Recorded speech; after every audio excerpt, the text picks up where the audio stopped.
네, 우리 옆에 분과 인사하도록 하겠습니다. 반갑습니다. 잘 오셨습니다.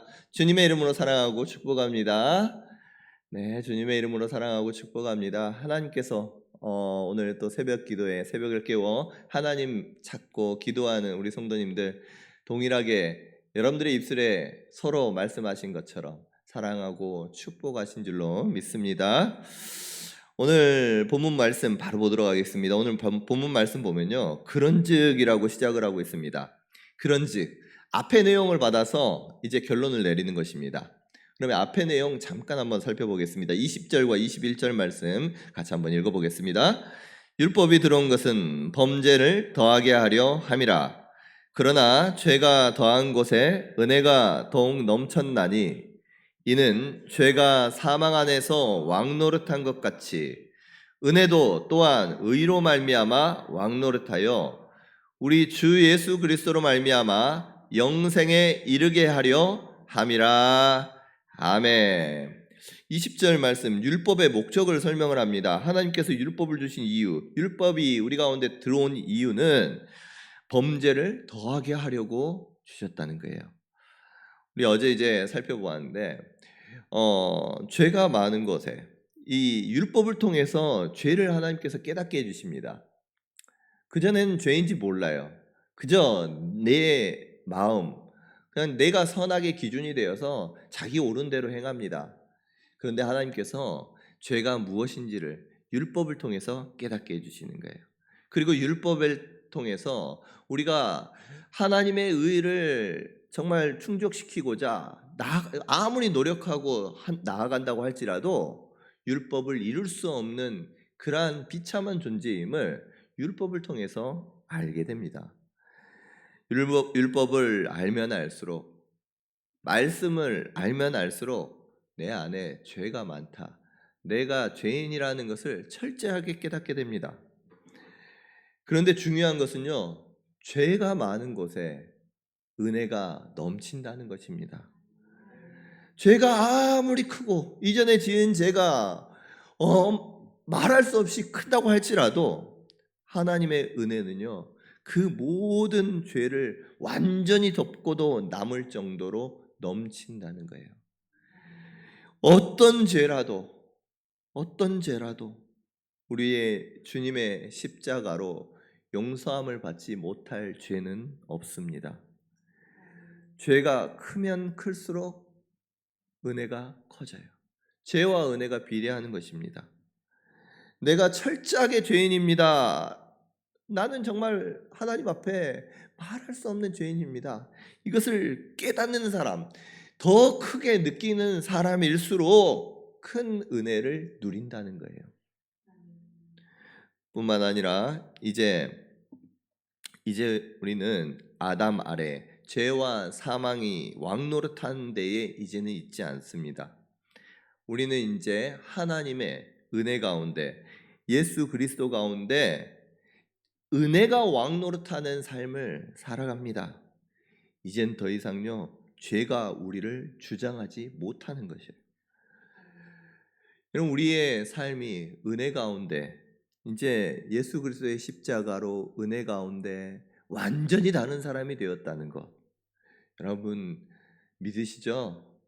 예수 그리스도를 나의 주님이라고 고백하는 우리 성도님들, 저와 여러분들은요, 이제는 이와 같이 죄 가운데 거한 사람이 아니라 하나님의 은혜 가운데 거하는 하나님의 거룩한 백성, 나의 의가 아니라 예수 그리스도의 의로 말미암아 의롭다 함을 입은 사람들인 줄로 믿습니다. 죄가 참 우리가 은혜 받았고 또 죄가 더 많은 곳에 은혜도 더 크다, 이 말 때문에요, 오해하는 분들이 있어요. 은혜 더 많이 받기 위해서 나도 은혜, 정말 큰 은혜 받고 싶어. 그래서 죄 가운데 거해야 되겠다. 은혜가 정말 큰 은혜, 죄가 많으면 은혜가 크다고 하는데 나도 정말 그 은혜 받고 싶은데 죄 가운데 거해야 되겠다 생각하는 사람이 있을 수도 있어요. 또 어쩌면요, 어차피 은혜를 받을 건데 하나님의 예수 그리스도의 의로 말미암아 내가 의로워지고 나는 은혜 가운데 거하고 살아가는데 야, 그러면 이 땅에 살면서 적당하게 이전에 하지 못했던 것들 마음껏 편하게 죄 짓고 살아도 되지 않나? 여러분 생각할 수도 있어요.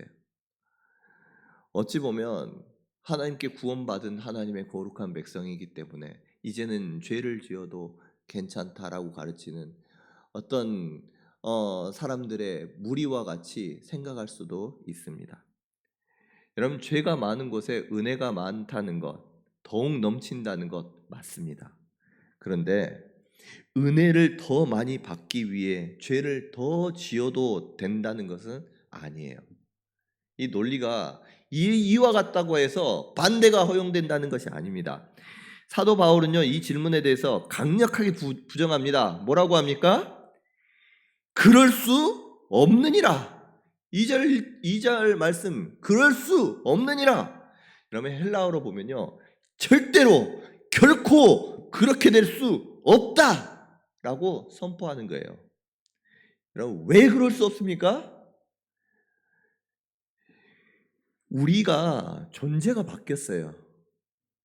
이전에는 죄와 사망의 종노릇한 사람이었다면 이제는요, 예수 그리스도 안에서 완전히 새롭게 거듭난 사람인 줄로 믿습니다. 우리는요, 죄인이 아닙니다. 예수 그리스도의 피로 의롭다함을 얻은 사람들입니다. 이젠 더 이상 죄와 사망의 노예가 아닙니다. 하나님의 자녀입니다. 이제는 사망의 법이 아니라 은혜의 법이 우리의 삶을 주장합니다. 이미 예수 그리스도 안에서 영광스러운 존재가 됐어요. 이미 주님께서 새롭게 해주셨습니다. 그런데 어찌 죄를 짓겠습니까? 내가 자유인이 되었어요. 이제 자유자가 되었습니다. 근데 어떻게 다시금 노예의 삶을 택하고 의인인데 이미 의롭다함을 받았는데 죄인의 삶을 미련을 두겠습니까? 여러분, 죄가 얼마나 무서운지, 죄가 얼마나 정말 하나님과 단절되었다는 것, 죄로 말미암아 하나님과 화평을 누리지 못했다는 것이 얼마나 크게 느껴지는지, 여러분 그것을 크게 느끼는 사람일수록 죄 보기만 해도 치가 떨리는 거예요. 의로우신 우리 주님이 내 안에 거하시는데, 우리 주님이 죄를 얼마나 싫어하는데 그 죄를 행할 수 있겠습니까? 그럴 수 없느니라. 죄에 대하여 죽은 우리가 어찌 그 가운데 더 살리오? 여러분, 바울의 이 고백이 우리 성도님들의 고백이 될 수 있기를 간절히 소원합니다. 주님께서 우리의 죄를 사해 주시기 위해서 십자가에 죽기까지 해주셨습니다. 그 사랑을 받았는데 어떻게 다시금 예수 그리스도를 죽음의 자리까지 다시 모셔가겠습니까? 이제는 우리 새 사람이 되었어요. 죄를 다시는 지을 수 없느니라, 그럴 수 없느니라. 이 고백, 저와 여러분들의 고백. 아니, 우리가 죄 가운데 다시금 유혹 가운데 빠질지라도 이 고백을 할 수 있는 저와 여러분들 될 수 있기를 원합니다. 우리는 죄에 대해서 죽은 사람들이에요. 죽은 사람. 그럴 수 없느니라. 죄에 대하여 죽은 우리가 어찌 그 가운데 더 살리오? 죄 가운데 죽은 사람이라는 거예요. 이 죽었다라는 것은요, 완료되었다는 것입니다. 시제 자체가 완료 시제예요. 이미 끝난 상태입니다. 죄에 대해서 죽어가고 있는 것이 아니에요. 예수 그리스도를 내가 믿는 그 순간 법적으로 영적으로 죄에 대해서는 완전히 죽은 사람이에요. 그래서 우리를 옥죄고 있었던 죄의 법, 이젠 더 이상 우리로 하여금 주장할 수가 없습니다. 예수 그리스도께서 십자가에 피 흘려 죽으시며 우리를 속량하여 주셨습니다. 이 말씀이 무엇이에요? 값주고 사셨다는 거예요. 죄값을 치러 주시고, 피로써 죄값을 치러 주시고 우리를 사 주셨어요. 죄와 사망의 종노릇하는 우리를 완전히 노예 해방시켜 주셨습니다. 그런데 다시 이 옛 주인이 와가지고 이야기하는 거예요. 너 내 종이잖아. 너 나 따라. 죄의 유혹을 합니다. 그런데 여러분 기억하셔요. 우리 주님께서 우리의 속량하셨음은 우리의 노예 문서 완전히 불태워 주셨다는 거예요.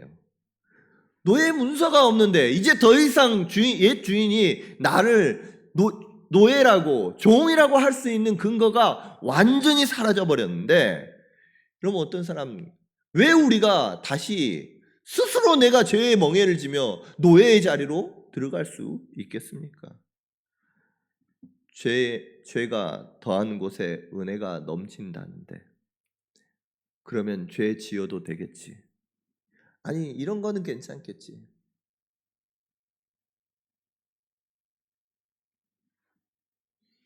여러분 우리가 신분 바뀌었습니다. 신분이 바뀌었어요. 때로는 그런데도 불구하고요. 때로는 옛 주인의 목소리, 죄의 유혹이 계속해서 우리의 마음 가운데 유혹으로 다가옵니다. 그때 우리가 어떻게 해야 되겠습니까? 죄의 유혹이 올 때 나는 이미 죄에 대하여 죽은 자다. 그럴 수 없느니라. 죄의 습관, 또 내 안에 나오는 생각, 이전에는요 죄를 이기지 못했어요. 어떻게 해서든 죄와 사망의 법 아래에 있었기 때문에 내가 어떻게 생각하든 우리의 이 본성은요 죄를 향해서 달려갔습니다. 그런데요 우리는 이제 죄를 이긴 사람들이에요. 죄의 그 법 아래에 있지 않은 사람들입니다. 능히 죄를 이길 수 있는 줄로 믿으시기를 바랍니다. 죄를 이길 수 있기 때문에 하나님 앞에 고백하는 거예요. 하나님, 절대로 그럴 수 없습니다. 절대로 그럴 수 없습니다. 죄에 대하여 죽은 우리가 어찌 그 가운데 다시 살겠습니까? 여러분 하나님 앞에 이 고백을 할 때에 우리 하나님, 내 안에 거하시는 성령 하나님께서 능히 죄로 말미암아 죄를 이기게 하시고 승리케 하여 주셔서 하나님 안에서 진정한 자유함을 누릴 수 있도록 은혜 허락하여 주실 줄로 믿습니다. 여러분 하나님의 언약 백성이 되었다라는 징표가 무엇이었습니까? 율법 시대에 하나님의 언약 백성 되었다는 징표가요 할례였어요. 이 할례였던 것처럼 예수 그리스도 안에서 하나님 나 예수 그리스도 안에서 새 사람이 되었습니다 라고 하는 우리가 그것을 행하는 의식이 있어요. 그것이 무엇입니까? 세례입니다. 지금은 우리가 세례를 할 때 물을 뿌립니다. 그런데 원래 세례는요 침례였어요. 물에 잠기는 것입니다. 물에 잠겼다가 나오는데 이 세례가 의미하는 것이 무엇이냐? 물에 잠길 때에 나도 예수 그리스도께서 십자가에서 죽으실 때 나도 죽었습니다. 그 예수 그리스도의 죽으심과 함께 내가 죽는 것이 바로 세례예요. 물에 잠기는 거예요. 다시 물에서 나오는 것은 무엇을 의미합니까?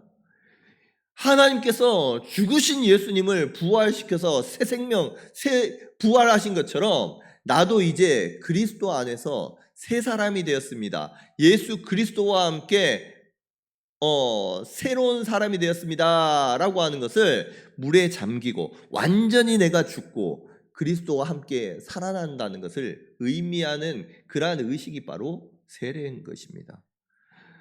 자, 우리 그러면 6장 4절 말씀 같이 한번 읽어보도록 하겠습니다. 시작.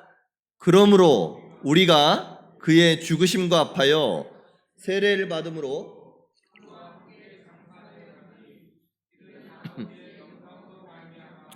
그리스도를 죽은 자 가운데서 살리심과 같이 우리로 또한 새 생명 가운데에서 행하게 하려 함이라. 아멘.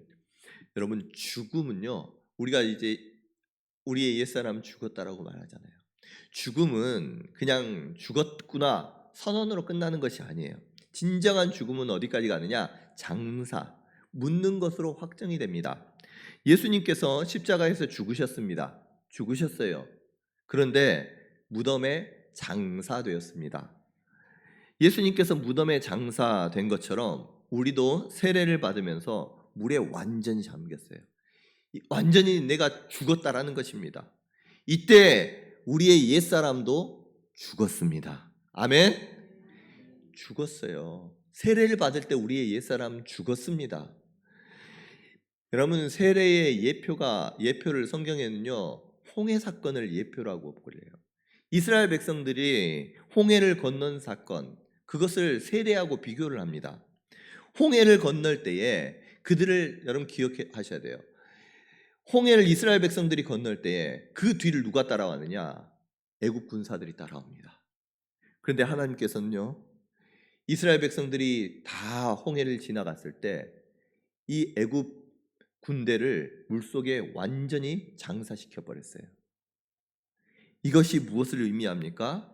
이전에 내가 죄와 사망의 권세 아래서 사망의 종노릇하던 우리로 하여금 힘들게 하고 고통스럽게 하는 그러한 과거의 삶, 내가 예수 그리스도와 함께 죽었을 때에 완전히 그 물속에 수장시켜 버렸다는 거예요.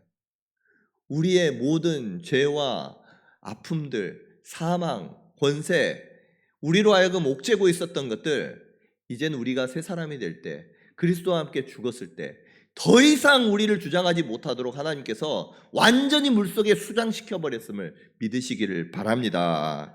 그래서요 혹시나 우리 안에 이전의 옛사람의 습관들, 미련들, 또 마음속의 미움과 불평들, 아니 죄에 대한 죄 짓고 싶어 하는 그러한 경향성들, 여러분 그 모든 것들 여러분 새 생명이 되었습니다. 과거의 삶에 미련 두지 마시고 나 죽었다 선언할 수 있는 우리 성도님들 될 수 있기를 간절히 소원합니다. 우리 하나님께서는요 우리의 모든 지난 날들을, 죄악들, 아픔들, 고통들 여러분 기억하지 않으십니다. 아무것도 묻지도 따지지도 않으세요. 더 이상 여러분들이 그 이전의 그 아픔 속에서, 과거의 그 경험 속에서 더 이상 아파하지 마시고 이제는 그것을 떨쳐내시고 새 사람으로 살아갈 수 있는 우리 성도님들 될 수 있기를 원합니다. 근데 여러분 복음은요 이처럼 장사된 것, 무덤에서 끝나지 않습니다. 우리가 죽고 장사되는 것, 내가 죽었다, 나 이제는 죽었습니다, 여러분 이게 영원토록 그 무덤에 우리가 머물러 있지 않는다는 것입니다. 예수 그리스도께서는 십자가에서 죽으시고 무덤에 장사되시고 장사된 지 사흘 만에 죽은 자 가운데서 다시 살아나셨어요. 예수님께서 다시 살아나심은, 아니 정확하게 하나님께서 죽은 자 가운데 계신 예수 그리스도를 다시 살아나게 하심은 우리에게 새 생명 주시기 위해, 우리로 하여금 다시금 주님 안에서 새롭게 하시기 위해서 예수 그리스도를 부활시켜 주신 거예요. 예수 그리스도께서를 다시 살리신 그 하나님께서 저와 여러분도 주님 안에서 다시금 살려주신 줄로 믿습니다. 우리 4절 후반부 말씀 보면요, 이는 아버지의 영광으로 말미암아 그리스도를 죽은 자 가운데서 살리심과 같이 우리로 또한 새 생명 가운데에서 행하게 하려 함이라. 아멘. 주님과 같이 연합되어서 다시금 죽었던 우리를 살리신 것은 우리로 하여금 새 생명 가운데에서 행하게 하기 위해서 하나님께서 우리를 살려주셨다는 거예요. 여러분 새 생명 가운데 행하시기를 바랍니다. 내가 새 생명 태어났습니다. 내가 이제 새 생명 되었습니다. 주님 안에서 이제는 새롭게 되었습니다. 이렇게 아는 의식 속에, 내 생각 속에만 머무는 것이 아니라 새 생명 가운데에서 행하는 데까지 나아가야 되는 거예요. 우리의 삶이 새 생명으로 살아가야 되는 것입니다. 이젠 더 이상 죄의 종노릇하는 것이 아니라 성령 안에서 주님께서 기뻐하신 일들을 행하고 새 사람으로 말씀에 순종하고 서로 사랑하고 겸손하고 용서하고 섬기는 거예요. 주님께서 그리 하셨듯이. 어설프게 새 생명이, 내가 죄에서 죽고 새 생명이 되었음에도 불구하고 어설프게 죄와 또 생명 사이, 사망과 생명 사이, 죄와 은혜 사이 반반 걸쳐서 이럴 때는 이렇게 할까 저럴 땐 저렇게 할까 방황하는 것이 아니라 우리의 마음속에 나의 옛사람은 죽었습니다. 주님과 함께 완전히 장사되고 이제는 내가 그리스도와 함께 살아갑니다. 선포하면서 의의 길을 걸어가며 주님 기뻐하신 일들을 행하기를 원합니다. 주님 나를 다스려 주시옵소서. 여러분, 이와 같이 고백하면서 주님께 나의 삶을 내어드릴 때에 여러분, 주님께서 우리를 온전히 주장하여 주시고 죄와 사망 권세 더 이상 우리를 주장하지 못하고 우리 안에 있는 죄에 대한 욕망 하나님께서 능히 이기게 해주실 줄로 믿습니다. 여러분, 바울의 2절 말씀의 그 고백, 그럴 수 없느니라. 죄에 대하여 죽은 우리가 어찌 그 가운데 더 살리요. 여러분, 이 고백이요, 저와 여러분들의 고백이 될 수 있기를 간절히 소원합니다. 여러분, 말씀을 정리합니다. 저와 여러분들, 우리는요 예수 그리스도 안에서 새 사람 되었습니다. 더 이상 죄와 사망의 권세 아래 있지 않습니다. 여러분, 주님께서 우리를 자유케 하기 위해서 얼마나 큰 대가를 치러 주신지 기억할 수 있기를 원합니다. 우리의 죄에 대한 대가는요, 우리는 값없이 은혜로 구원을 받았지만 그 대가가 결코 값이 없거나 가볍지 않다는 거예요. 예수 그리스도의 생명의 무게가 얼마나 크겠습니까? 더 이상 여러분, 하나님과 단절되었을 때 얼마나 괴롭고 얼마나 고통스럽습니까? 다시는 죄 가운데 거하지 않고 그럴 수 없느니라 고백할 수 있는, 그래서 부활하신 주님과 날마다 승리 가운데 걸어갈 수 있는 우리 성도님들 될 수 있기를 주님의 이름으로 축복합니다. 우리 다 함께 일어나